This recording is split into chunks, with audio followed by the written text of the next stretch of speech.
Maseret Zvachim, Daf Nun Tet, on va commencer Bezrat Hashem Daf Nun Chet, Amoud Bet en bas. À l'avant-dernière ligne, Verav Sharabi Amar Hamane. La Gemara ici se rapporte sur Rabbi aussi de notre Mishnah qui avait dit que le Misbeach, le Korban Ola, on peut lui faire la Shrita sur le Misbeach, entièrement. Et donc on voulait dire que c'est une preuve que le Misbeach était au Tzafon. Rabbi Yochanan a déduit de là que le Misbeach était entièrement au Tzafon, était situé au Tzafon selon Rabbi aussi de la Mishnah, qui permet de faire dessus le Korban Ola, qui est considéré comme un Kodesh Kodashim. Et donc, puisqu'il doit se faire en général le Korban Ola au Tzafon, au nord, il faudrait dire que donc le Misbeach entièrement est situé au nord. La Gemara ensuite a fait une recherche dans les Mishnayot, est-ce qu'on a vu quelque part que Rabbi aussi aurait dit cette chose-là, que le Misbeach était au Tzafon. La Gemara avait trouvé une Mishnah qui dit, eh bien, sur le Misbeach, il y avait un rangement de bois, on en faisait des braises pour les rentrer ensuite dans le Echal pour les Ktoret, et ce rangement de bois était situé à 4 amot du coin sud-ouest du Misbeach. Selon les calculs, ça nous ramène à dire que le Misbeach était donc au Tzafon. Et c'est ce qui expliquerait la raison pour laquelle ce rangement de bois était à cet endroit-là précis, de manière à ce qu'il soit encore en face de l'entrée du Echal, et donc c'est pour ça qu'il était situé à cet endroit-là.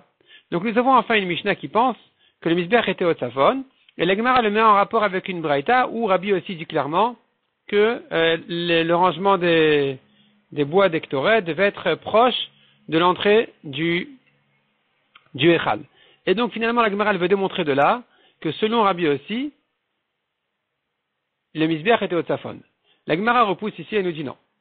La Mishnah qui te dit que le rangement des bois était à 4 amot du coin sud-ouest, d'où tu veux démontrer que le Misbeach était au Tzafon, pour justifier cet emplacement de ces bois-là, de manière à ce que ça reste encore un peu en face de l'entrée du Al-Moed, donc il nous reste une dernière ama, si tu t'éloignes, 4 amot obligatoires techniquement du début du Misbeach, parce qu'on ne peut pas mettre les braises sur le Yesod, sur le Sovev, donc de toute façon on est obligé de s'éloigner 4 amot. Et donc finalement c'est la dernière ama qui se retrouve encore en face de l'entrée du Echal. Et donc c'est sûr que cette Mishnah, elle pense que le Misbeach était au Tzafon. Mais qui te dit qu'elle va comme Rabbi aussi? Elle ne va pas forcément comme Rabbi aussi. Elle ne dépend pas de la Braïta où Rabbi aussi, là-bas, il dit qu'il faut mettre les braises proches de l'entrée du Echal. Cette Braïta, cette Mishnah-là, elle va comme un autre Rabbi aussi. Cette Mishnah, elle va comme Rabbi aussi à Galili. Rabbi aussi à Galili qui dit dans une Braïta, donc, Verav Shravi Amar, Ramane Rabbi aussi à Galili, Détane Rabbi aussi à Galili Amar, il dit Rabbi aussi à Galili, Mitor Shenemar Venatat et Kior Ben Oel Moed Vegomer. Du fait que la Torah nous dit, tu mettras le Kior entre le Oel Moed et le Misbeach. Donc l'emplacement du Kior, le Kior, c'était là où c'était le récipient qui servait aux Kohanim à se laver les mains et les pieds. Quand ils rentraient, donc c'était pour Kiddush Adayim Veraglaim. Ce Kior a été situé entre le Oel Moed et le Misbeach. Ve'et Misbeach Haola Vegomer. Et nous avons un passage qui dit, le Misbeach Haola était à l'entrée du Oel Moed. Donc on comprend qu'il n'y avait rien qui pouvait séparer entre le Misbeach et l'entrée du Echal. Misbeach répéta Oel Moed. Velo Kior répéta Oel Moed. C'était que le Misbeach qui était à l'entrée du Oel Moed et pas le Kior. Donc si c'est comme ça, alors comment tu arranges les deux psukim? D'un côté, il me faut que le Kior il soit entre le Misbeach et le Echal. Pas forcément à l'entrée du Echal, mais au moins entre le Misbeach et le Echal. Ça peut être même à l'endroit où il y a les murs du Echal. Et d'autre part, il me faut que le Misbeach il soit à l'entrée mamas du Echal sans séparation. Donc comment on fait? Echan Ayanotno, où est-ce qu'il le plaçait? Ben Oulam et la Misbeach, entre le Oulam, qui était le hall à l'entrée du Echal, et le Misbeach, là-bas se trouvait le Kior, mais il était un peu décalé de manière à ne pas séparé entre le Misbeach et l'entrée du Echal, Mashur Kimak Lapa Adarom, il était un peu retiré vers le sud. Donc il se trouve que le Kior n'était pas du tout devant le Misbeach, de manière à ne pas faire, comme on a dit, de séparation. Il était décalé vers le sud, mais le plus proche possible du Misbeach, de la hauteur du Misbeach, entre le Misbeach et le Oulam. Et la Gemara maintenant commence à calculer toutes les options où se situait le Misbeach pour comprendre que le Kior ne pouvait pas du tout être devant le Misbeach parce qu'il risquait de faire une séparation entre le Misbeach et l'entrée du Echal. Maïka savoir, que pense-t-il? Ika savoir que le Misbeach bedarom kai. S'il pense que le Misbeach entièrement était au sud, tout le Misbeach était au sud. S'il pense que le Misbeach était au sud complètement de la Hazara, jusqu'à la moitié sud, alors on n'a aucun problème de mettre le kior entre le Misbeach et le Echal, en le décalant de l'entrée du Echal, Nukme mikot al Echal veladarom, mets-le entre le mur du Echal au sud, pas à l'entrée. Ben Ulam vela Misbeach. Par exemple, si tu le mets à l'entrée du Ulam, qui est plus grande que l'entrée du Echal, elle est plus grande, elle fait 5 amot de plus au sud et 5 amot de plus au nord. Donc mets-le à l'entrée du Ulam, avant l'entrée du Echal, qui est plus à l'intérieur. Donc il faut traverser le Ulam pour arriver au Echal. Et si tu le mets maintenant à l'endroit où le Ulam il est ouvert, mais le Echal il n'est pas encore ouvert, il se trouve que le kior est entre le Misbeach et le Echal sans problème, puisqu'il est entre le Misbeach et le Ulam, et l'ouverture du Ulam, donc ça donne devant le Echal. Mais tout de même, ça ne gêne pas entre le Misbeach et l'entrée du Echal, parce que l'entrée du Echal est décalée de là-bas. Même si ce Tana y pense que quand on te dit qu'il ne faut rien entre le Misbeach et l'entrée du Echal, on veut dire par là aussi l'entrée du Ulam qui a la même Kedusha que le Echal. Donc on ne peut pas placer le kior devant l'entrée du Ulam, il faut le décaler encore plus vers le sud. Et alors, il resterait quand même devant le Misbeach, puisque le Misbeach entièrement il est au sud de la Hazara. Au sud, ça veut dire pas tout au sud, ça veut dire dans la moitié sud, il se termine à la moitié sud de la Hazara. Et puisque le Misbeach il est grand, il fait 32 amot, alors prends 5 amot devant l'entrée, en face de l'entrée du Echal, ajoute encore 5 amot en face de l'entrée du Ulam, qui était plus proche du Misbeach. Ça n'occupe que 10 amot sur les 32 amot du Misbeach où on ne doit rien mettre devant. Et tout le reste est kasher pour mettre là-bas le kior. Donc nukme mikotel Ulam veladarom. Mets-le depuis le mur du Ulam, c'est-à-dire après l'entrée du Ulam, et vers le sud. Ben Ulam la Misbeach, entre le Ulam et la Misbeach, donc c'était pas la peine de le décaler complètement du Misbeach. Donc on ne peut pas dire que le Misbeach était dans la moitié sud. Inamika Savar, deuxième option sur le Misbeach, c'est de dire qu'il était moitié sud, moitié nord. Il était exactement centré au milieu de la Hazara. Donc s'il pense aussi sur Tana Chetio Batsafon et Chetio Badarom, que le Misbeach était moitié au nord, moitié au sud, Nukme Mikot Alechal Veladarom, il aurait fallu le situer entre le mur du Echal vers le sud, c'est-à-dire pas l'entrée du Echal, mais le décaler un peu vers le sud. Ben Ulam la Misbeach, entre le Ulam et la Misbeach, j'ai pas de problème. Je me trouve devant le Misbeach, mais pas à l'ouverture du Echal. À l'ouverture du Ulam, oui, pas à l'ouverture du Echal, c'est pas problème, il n'y a pas de problème, c'est pas gênant. Si ce Tana il pense aussi, comme on a dit, que peut-être que non, il ne faut pas qu'il soit non plus à l'entrée du Ulam, qui est même plus grande. Donc tu dois te décaler encore 5 amot de plus. C'est pas un problème non plus. Puisque tu me dis que le Misbeach il est centré. Or il fait 32 amot. 16 au nord, 16 au sud. Ne mets pas le kior dans les 5 amot. Ne mets pas le kior en fait dans les 10 amot de l'entrée du Echal et dans les mêmes 20 amot de l'entrée du Ulam. C'est pas un problème, il me reste encore suffisamment de place pour le kior, puisque j'ai enlevé que les 20 amot centrales du Misbeach. Il m'en reste quand même 12. 6 au nord, 6 au sud. Alors tu as encore 6 amot pour placer là-bas le kior. Nukme mikot al ulam veladarom. Place-le entre le mur du Ulam vers le sud, au côté sud. Ben Ulam vela Misbeach, entre le Ulam même et le Misbeach, c'est pas la peine de le décaler complètement du Misbeach. Tu peux le mettre devant le Misbeach, entre le Misbeach et le mur du Ulam, côté sud, et la lame. Puisqu'on était obligé de décaler le kior vers le sud du Misbeach complètement, et qu'il n'est pas du tout en face du Misbeach, c'est la preuve que ce Tana y pense.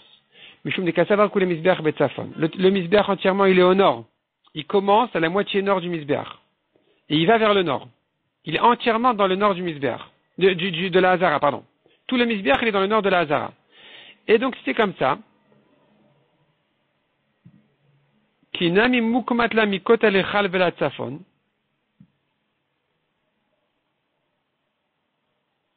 Si tu le mets entre le mur du Echal vers le nord, Havale ben Ulam ve la Mizbeach. On se retrouve quand même entre le Ulam et le Mizbeach.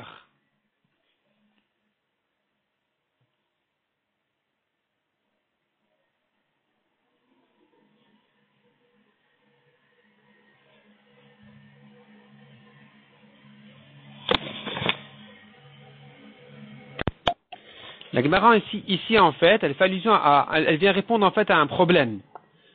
Selon certaines corrections, il faudrait ajouter ici une phrase. Donc on a dit le Mizbeach il est entièrement au Tzafon. Sur ça viendrait une question Venukme benechal vela Tzafon. Tu devrais mettre quand même devant le mur du nord du Echal. Réponse qu'à savoir Gdushat Echal Voulam Chada. Et cet Tana, il pense quand même qu'il y a la même Gdusha dans le Echal comme dans le Ulam comme dans le Echal. Et donc mettre devant le mur du Echal, c'est pas une solution, parce qu'on est encore devant l'ouverture du Ulam. Kinami mokmatle mikot al-Echal vela Tzafon, avale ben Ulam vela Mizbeach. Et donc si tu le mets entre le mur du Echal du nord, après l'ouverture du Echal, tu te retrouves quand même encore devant l'entrée du Ulam, qui est aussi un problème. Mais alors se pose une autre question évidente. Alors, mais pourquoi c'était la peine quand même de décaler le kior complètement du Mizbeach vers le sud? Tu as encore une autre solution. Tu sais quoi? Retire le kior, tire-le complètement vers le nord, de manière à ce qu'il ne soit pas devant l'entrée ni du Echal ni même du Ulam. Et il te reste encore suffisamment de place entre les murs, entre l'endroit du Echal, fermé, après les portes, et le Mizbeach, mets-le complètement du côté nord. Mais Ben Ulam et la Mizbeach entre le Ulam et le Mizbeach, pourquoi on a dû le décaler? Amarika répond la Gemara, non, c'est pas possible. Au nord, on met rien. La Torah nous a dit Tzafona. La Torah nous dit de faire la Shrita côté nord du Mizbeach. Chez Tzafon Panoui Mekelim, il faut que le Tzafon du Mizbeach et de la Hazara soit libre de Kelim, qu'il n'y ait pas là-bas de Kelim. Donc le kior qui est considéré comme un Kili, comme un récipient, comme un ustensile, ne peut pas se trouver là-bas. Il ne peut pas être du tout dans la moitié nord de la Hazara. C'est pour ça qu'on était obligé de le faire passer côté sud et de le décaler complètement du Mizbeach, de manière à ce qu'il ne fasse pas une séparation entre le Mizbeach et l'entrée du Ulam ou du Echal. Et donc voilà le Tana, Rabbi Yossi Aglili, qui pense que le Mizbeach était entièrement situé au Tzafon, et éventuellement, ça serait lui le Tana qui dirait que il a fallu mettre le rangement des bois, comme on a dit, à 4 amotes du côté du coin sud-ouest du Mizbeach, parce que, sachant que le Mizbeach était entièrement au Tzafon, alors, pour que les bois restent encore en face de l'entrée du Echal, il ne te reste que cet endroit-là, c'est-à-dire les 4 amotes que tu es obligé de te décaler de manière à ne pas te poser vraiment sur les Yesod.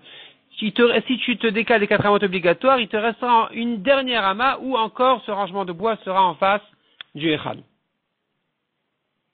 Demande à Gemara, Man Tana de Paligalé de Rabbi Yossi Aglili. Qui est le Tana qui n'est pas d'accord avec Rabbi Yossi Aglili et qui pensait que le Mizbeach n'était pas entièrement au Tzafon, au nord? Rabbi Eliezer ben Yaakovi, des Tana Rabbi Eliezer ben Yaakov Omer, comme il dit dans une braïta, Tzafona. Chez Tzafon Panoui Mikloum. Le nord de la Hazara doit être libre de tout, de toute chose, va filumina Mizbeach. Même du Mizbeach, il ne faut pas du tout qu'il y ait quoi que ce soit dans le nord de la Hazara. Donc même le Mizbeach n'était pas là-bas, il était entièrement au sud. Donc nous avons Rabbi Yossi qui dit le Mizbeach est entièrement au nord. Nous avons Rabbi Eliezer ben Yaakov qui dit il était entièrement au sud. Et nous avons le Tana au milieu, Rabbi Yehuda, qui pense qu'il était centré, moitié nord, moitié sud. Amarav, nouvelle halakha complètement. Mizbeach shenifgam. Si le Mizbeach s'est abîmé, ça le rend pas soul. Kola kodashim shenishchatusham psulin. Tous les korbanot qui ont été faits dans la Hazara au moment où le Mizbeach était abîmé, ces korbanot sont psulim. Donc bien sûr la shrita n'est pas faite sur le Mizbeach, elle est faite dans la Hazara, sur le sol de la Hazara. Elle pourrait être faite aussi sur le Mizbeach comme on a vu dans la Mishnah, mais en principe elle est faite sur le sol de la Hazara. Malgré tout, il me faut un Mizbeach entier. Malgré qu'on n'est pas en train d'utiliser pratiquement le Mizbeach, il me faut quand même que le Mizbeach soit kasher. Donc ce qui a été fait comme shrita au moment où le Mizbeach était abîmé, c'est une shrita psula.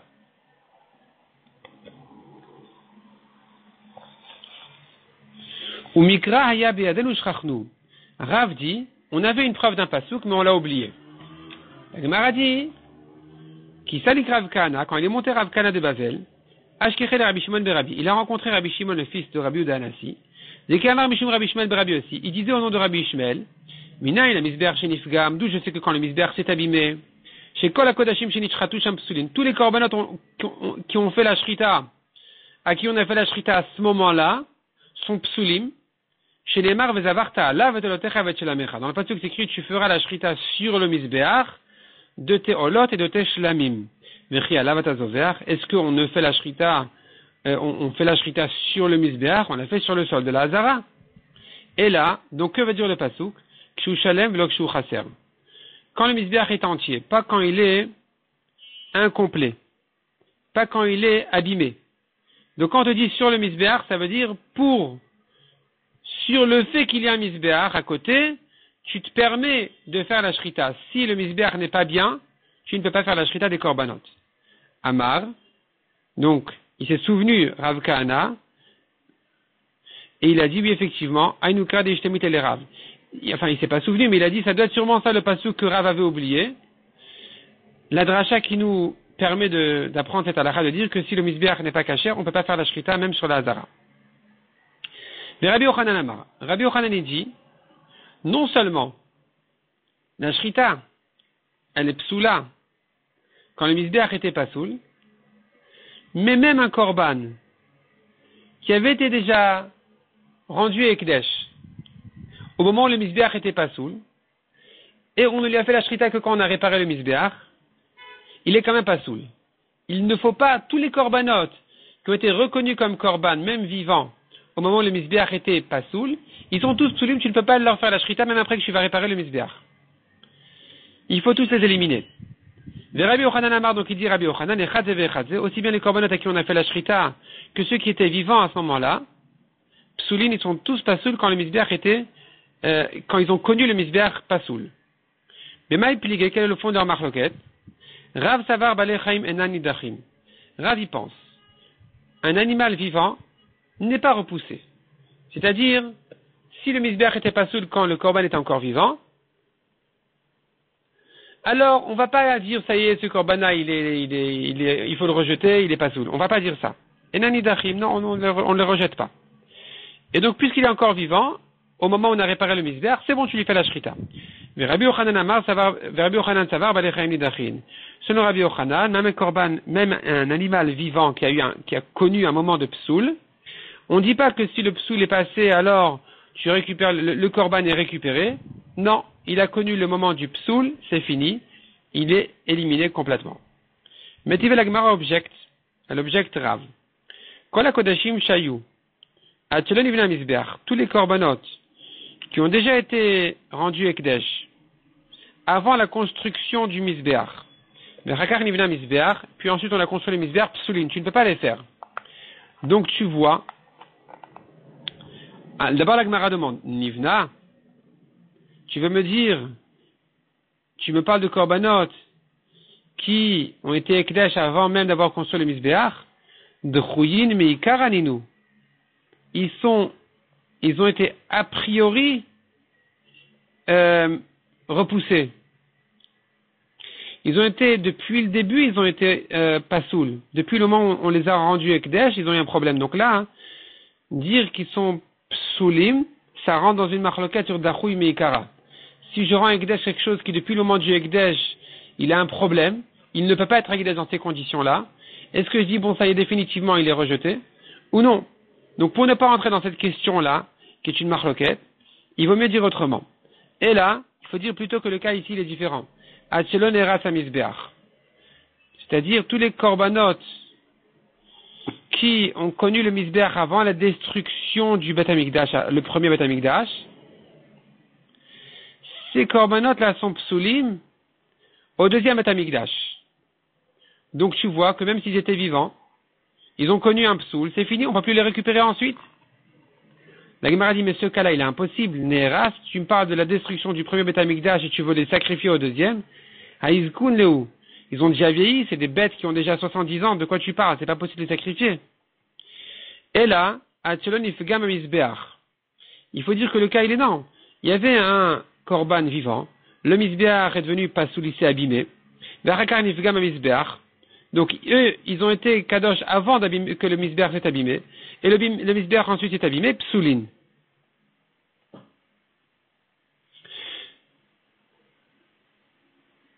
Donc tu vois que même s'il a connu le psoul quand il était vivant, il est éliminé, il est pasoul. Et donc, c'est une objection pour Rav, qui a dit non, s'il est vivant et que bon, on a réparé, ça va, l'essentiel c'est de ne pas avoir fait la shrita au moment du psoul. Répond la Gemara, n'est-ce pas que tu as eu besoin de corriger cette braïta en disant, c'est pas que ils ont été ekdesh avant la construction du misbéach, c'est pas non plus avant la destruction, c'est avant qu'il se soit abîmé. Donc si déjà tu fais tellement de corrections dans la braïta, eh ben tu peux la corriger en disant shinishratou. Il faut dire que, bon, pour résoudre le problème de Rav, il faut dire que la shrita a eu lieu au moment où le misbéach était pas soul, c'est là on dit qu'ils sont psoulim. Mais si la shrita n'a pas eu lieu à ce moment-là, et qu'on a réparé le misbéach, on pourra ensuite leur faire la shrita. Demande à Gemara, V'amar Rav Gidel Amarav, misbéach sheneekar, pourtant il a dit Rav Gidel au nom de Rav. Misbéach sheneekar, maktirin ktoret bimkomo. Le misbéach aktoret, qui a été déplacé, qui a perdu sa place, qui n'est plus à sa place, on peut faire l'ektoret par terre, à l'endroit du misbéach, même sans le misbéach. Donc tu vois que le misbéach n'est pas tellement indispensable. Bien sûr qu'il faut le misbéach, mais si on l'a pas, on fait à sa place. Donc ici aussi, on devrait faire la shrita des korbanot, s'il n'y a pas de misbéach aussi ça marche.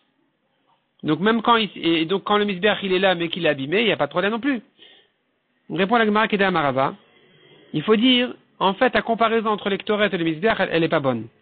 Pourquoi? Comme ce que Rava a dit, Modaya Rabbi Uda Bedamim. Rabbi Uda, on verra tout de suite, il pense que tu peux sacrifier un korban sur le sol de la Hazara, mais pas jeter son sang. Pour jeter son sang, on est obligé d'avoir un misbéach. Achanam ici aussi, Moderav Bedamim. Même Rav qui a dit que les kétoret, on peut les faire sur le sol du Echal, mais pour jeter les sangs, on est obligé d'avoir un misbéach. Un misbéach kasher. Et donc, puisque tu ne peux pas jeter le sang du korban, quand le misbéach il est pas soul, sa shrita aussi, elle le rend pas soul. Demande à Gemara Maï Rabbi Yehuda. De quel Rabbi Yehuda tu me parles qui fait la distinction entre le sang et le sacrifice du korban sur le sol de la Hazara?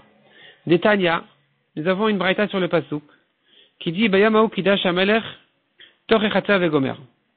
Ce jour-là, le roi a rendu Kadosh, il a décidé, le roi Shlomo, de donner un statut de Kedusha à la Hazara. Torechatzer, c'est la cour, c'est la Hazara. Pourquoi? Comme s'il était le misbéach même, qui misbéach katon meachil, car le misbéach que Moshe a fait était trop petit pour contenir les korbanot qu'il voulait faire. Et donc il a dû rendre kadosh le sol de la Hazara, de manière à pouvoir sacrifier même par terre. Devarim kirtavan, nivré Rabbi Yehuda. Rabbi Yehuda dit, ce pasuk-là il se comprend tel quel. Tu l'expliques comme on l'a dit. Tout simplement, le sol de la Hazara est devenu kadosh comme le misbéach même. Amar le Rabbi aussi. Rabbi aussi dit, mais pourquoi tu peux pas dire comme ça dans le pasuk, comme si le misbéach était trop petit?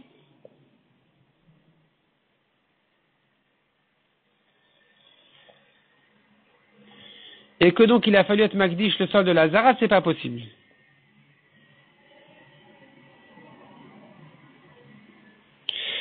Et la Gemara va nous expliquer pourquoi c'est pas possible. Le Rabbi aussi va nous expliquer pourquoi c'est pas possible. On tourne la page. Va alors, Kvar Nehemar. Nous avons bien un pasuk qui dit. C'est-à-dire, la Gemara a compris que quand Shlomo a construit le nouveau misbéach, il a dû rendre kadosh le sol de la Hazara aussi, parce que son misbéach que lui-même a fait était aussi trop petit pour tous les korbanot qu'il voulait faire. Et la Gemara va nous faire un calcul qui va nous démontrer que le misbéach que Shlomo a fait, est-ce qu'il était suffisant ou pas suffisant pour contenir tous ces korbanot? Est-ce que vraiment ça justifie de rendre kadosh le sol de la Hazara ou pas? Donc la Gemara nous dit comme ça. le pasuk nous dit, Elef olot yaleh Shlomo al ha-mizbeach haou. Sur le mizbeach que Moshe a fait.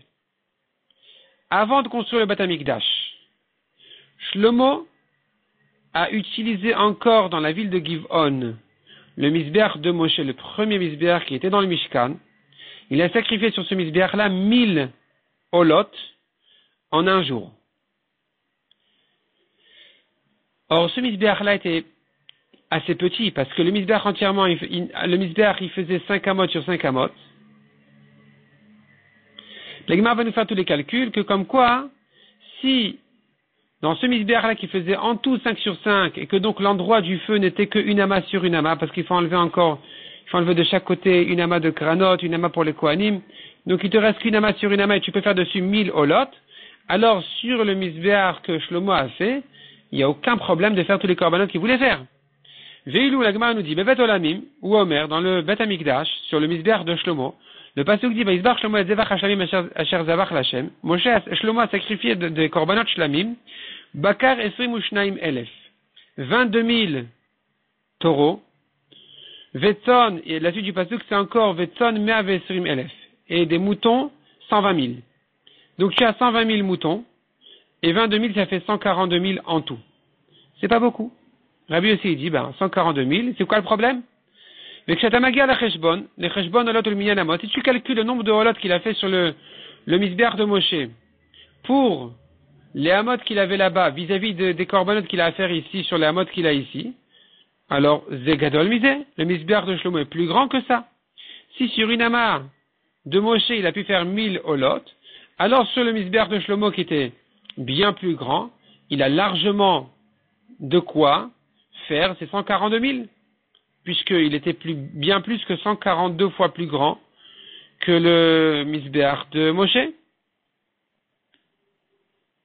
Et la Maou Katan Me'achil, qu'est-ce que ça veut dire qu'il était trop petit? Le pasteur qui le dit il était trop petit, Rabbi aussi explique, c'est pas pour te dire que le misbeach de Shlomo était trop petit, il ne contenait pas tous les korbanot qu'il voulait faire. C'était pas ça le truc. C'était pas ça l'argument. C'était pour dire autre chose. Qu'Adam Omer Lachavero, il se rapportait sur le misbeach, non pas de Shlomo de dire qu'il est trop petit, mais le misbeach de Moshe.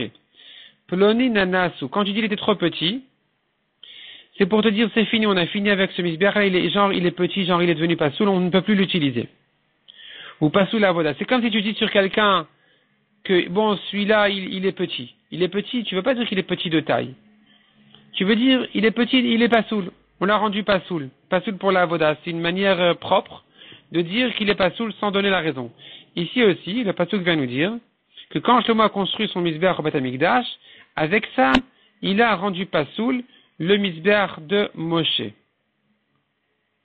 C'est pas une question de taille, c'est pas une question maintenant de combien ça contient, ni rien du tout.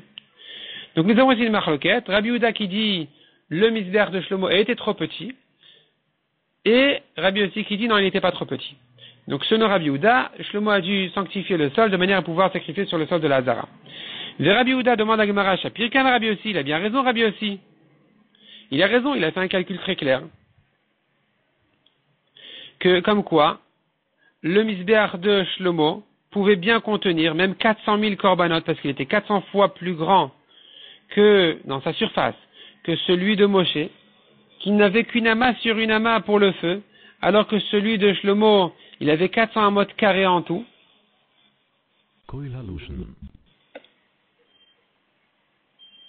20 sur 20, 20 amot sur 20 amot pour les feux, et donc il peut contenir 400 fois plus, donc ça fait 400 000 olot, or lui il n'en a fait que 142.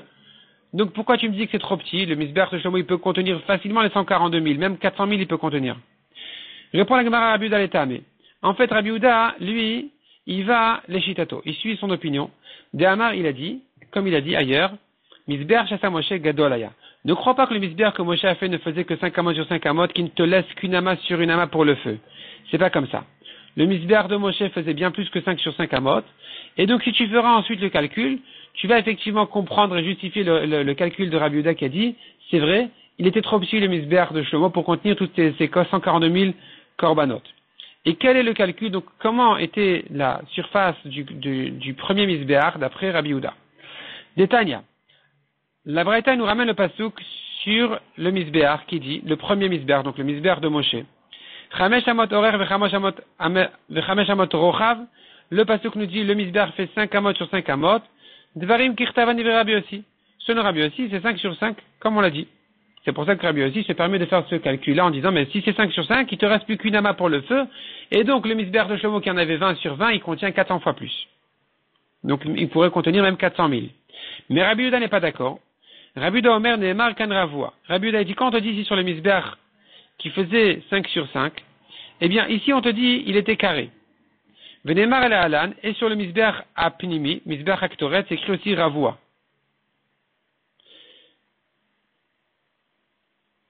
Non, pas le misbéach Aktoret.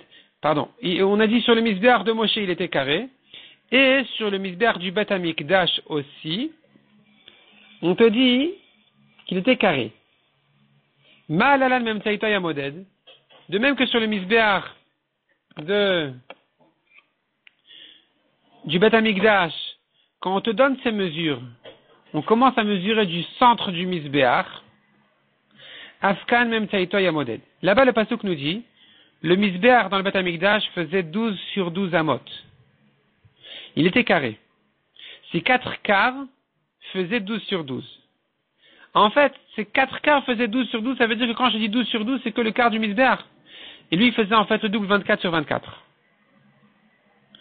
Et donc, de la même manière que là-bas, quand on te dit les mesures du misbéach, on te les compte du milieu, du centre. Ici aussi, quand on te dit 5 sur 5, c'est du centre du misbéach. Et donc, du centre du misbéach, on fait 5 sur 5, ça veut dire que le misbéach en tout, il faisait 10 sur 10.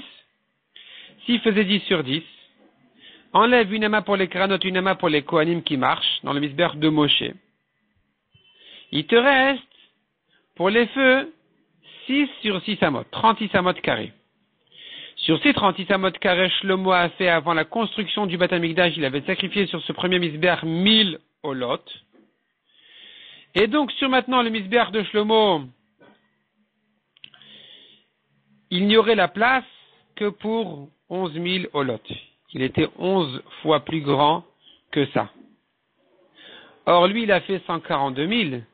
C'est sûr que donc, selon Rabbi Yehuda, il faut dire que le misbéach était trop petit. Il a fallu sanctifier le sol, donc de la Hazara, comme un misbéach, pour pouvoir sacrifier les olot de Shlomo. La Gemara demande, Vata menalan, et d'où sait-on sur le pasuk concernant les mesures du misbéach dans le Bet Hamikdash, qu'effectivement, on ne calcule que de la moitié, que du centre du misbéach. Dirtiv, car le pasuk nous dit comme ça. Ariel, c'est pas un prénom. Ariel veut dire le misbéach. Dans le livre de Echezkel, on appelle le misbéach Ariel. Shtem esre, orech b'shtem esre rochav, il faisait 12 sur 12. Ravua, carré, el arbat revav pour ses 4 quarts. Vetania, la Braïta explique. Shtem esre orech b'shtem esre rochav. D'accord? Donc on est rentré ici dans une correction. Depuis le pasuk Ve'ariel. Et là, on retrouve la Gemara qui dit le chol ruach. Donc je reprends. La Gemara nous dit comme ça. Ve'ariel esem etzreama le chol ruach. Quand on te dit que le misbéach il faisait 12 amot, c'est 12 amot de chaque côté. 12 amot pour chaque quart du misbéach. Ouais, Noëlla, peut-être non, c'est 12 sur 12 tout le misbéach. La fin du pasuk nous dit bien, c'est 4 quarts. Mais la mettre, c'est même ça au modèle. C'est donc la preuve que ce pasuk-là te calcule du milieu du misbéach, 12 amot de chaque côté, ça fait 24 sur 24. Et sur ça, Rabbi Yehuda s'est basé en faisant une Gzera Shava. Ici, c'est écrit Ravua, et chez Moshe, c'est écrit Ravua. De même qu'ici, on ne te parle que du quart. Chez Moshe aussi, quand on te dit 5 sur 5, c'est que le quart du misbéach.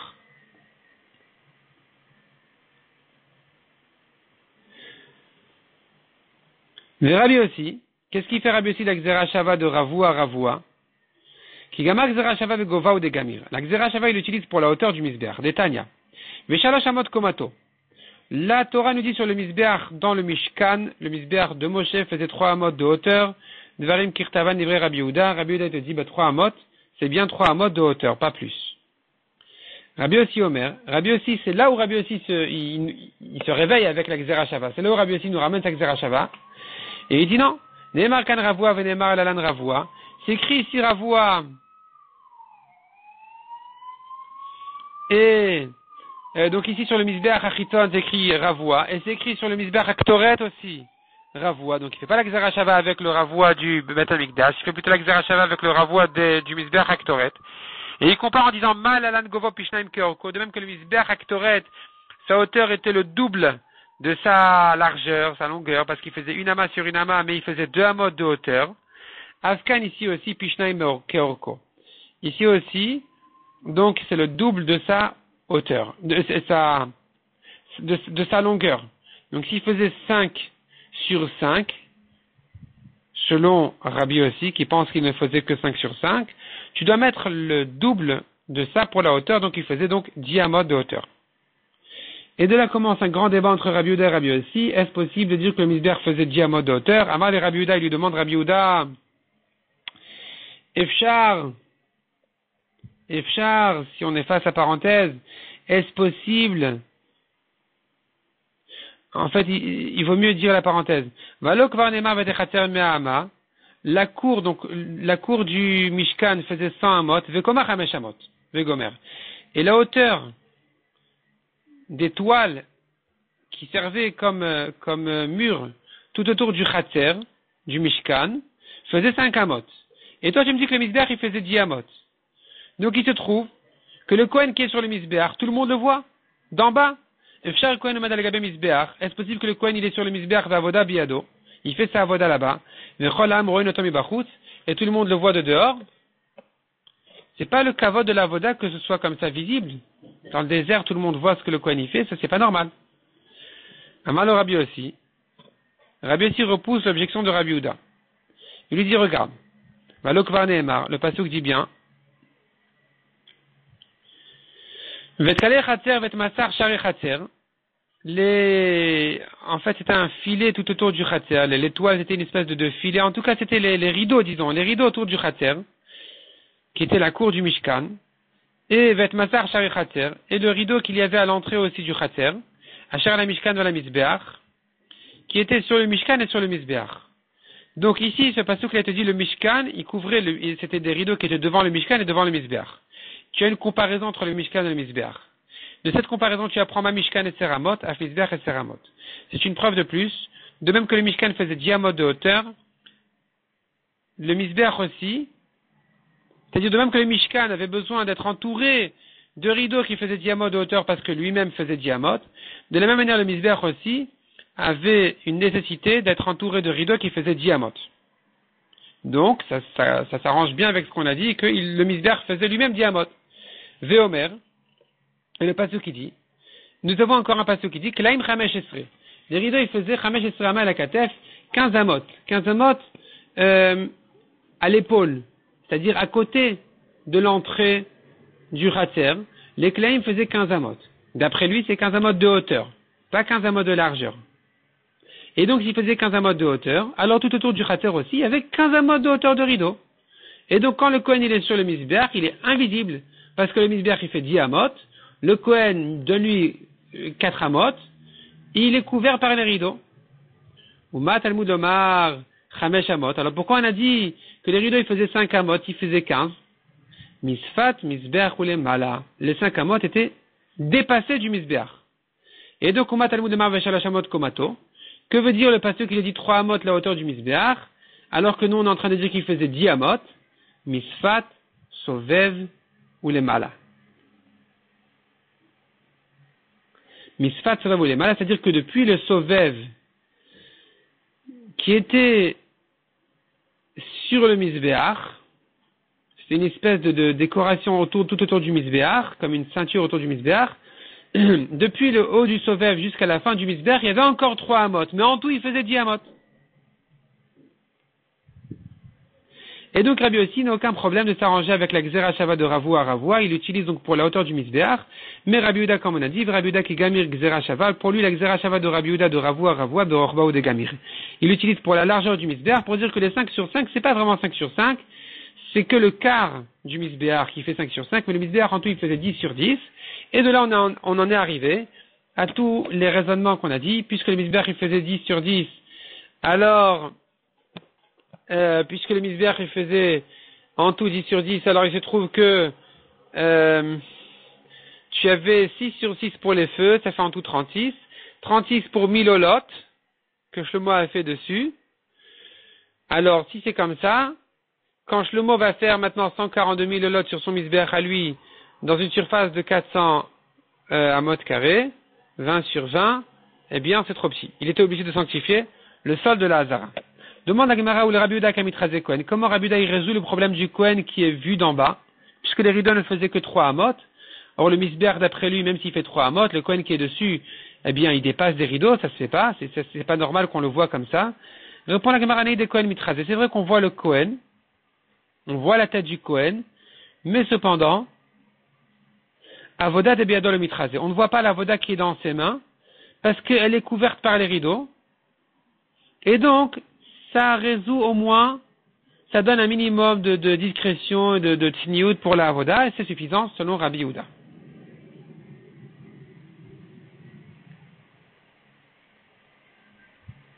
C'est-à-dire, en fait, les rideaux d'après Rabbi Yehuda, je me suis trompé, les rideaux, il faisait 5 amot, le Misbéach, il faisait 3 amot, et le Kohen qui est sur le Misbéach, il fait encore 3 amot de hauteur, en général, donc ça fait 6 amot. Donc il dépasse, sa tête, elle dépasse des rideaux qui en faisaient 5. Sur ça répond la Gemara, c'est vrai. On voit sa tête, on voit un peu le Kohen, mais on voit pas la avoda qui est faite, donc c'est suffisant. C'est suffisant pour la tniout de la avoda.